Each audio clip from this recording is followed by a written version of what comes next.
wasiir ku-xigeenka wasaaradda amniga ee dowladda federaalk Soomaaliya Cabdinaasir Siciid Muuse iyo wafdi oo hogaaminaya ayaa maanta lagu soo dhaweeyay magaalada Garowe caasimadda dowladda Puntland. Wafdiga wasiirka waxaa ka mid ahaa wasiirada amniga dowladda goboleedyada Soomaaliya waxaana wafdiga soo dhaweeyay wasiirka amniga Puntland Axmed Cabdullaahi Axmed Dowlad. Waxaa booqasho noogu yimi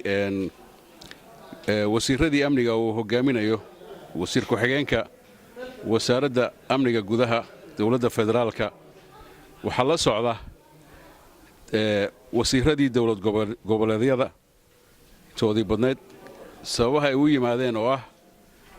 shir aanu ku leenahay magaalada Garowe markan waa markii ay Puntland yimaadeen waxaan leenahay ku soo dhawaada Puntland oo amniya oo nabada oo qurux badan waa idinku soo dhaweynaynaa dhulkiinii baa timaadeen meel fog ma idin aadin waxaan rajaynaynaa muddo adigu maalina berito noo furmi doono shirkii amniga oo aanu lahayn ka wada tashiga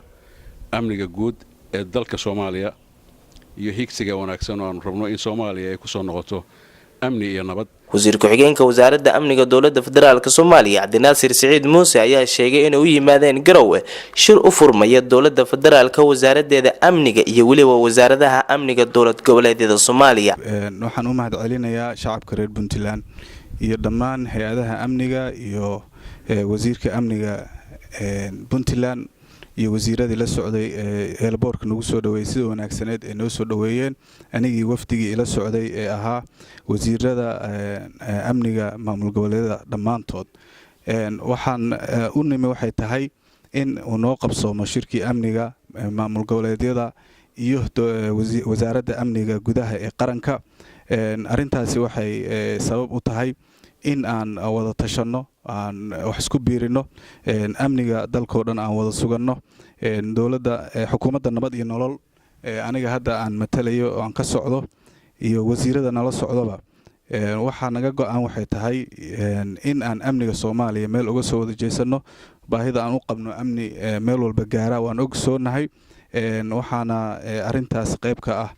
wasaaradda amniga Puntland oo shirkan iyada martigelisay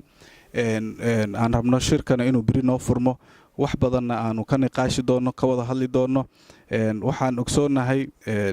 waxaan hadda safarka u soo galnay inay tahay dardargelinta hay'adaha amniga maamul goboleedyada iyo dowladda dhexe waxaan rabnaa in isku xirka uu mar walba uu joogto ahaado tashiga amniga iyo waxaan ka wada hadli doonaba inaan isku wada afgaran doono kadibna waxa weeye shacabka Soomaaliyeed iyo caalamka ay nala ogaan doonaan waxaana sabab u noqonayna waxay tahay in aan Soomaaliya u horseedno shirka ammaanka Soomaaliya ee biri ka furmaya Garowe waxa lagu soo qaadi doonaa sidii la iskaga kaashan lahaa arrimaha ammaanka Soomaaliya. Farax Maxamed Khaliif SBC Garowe.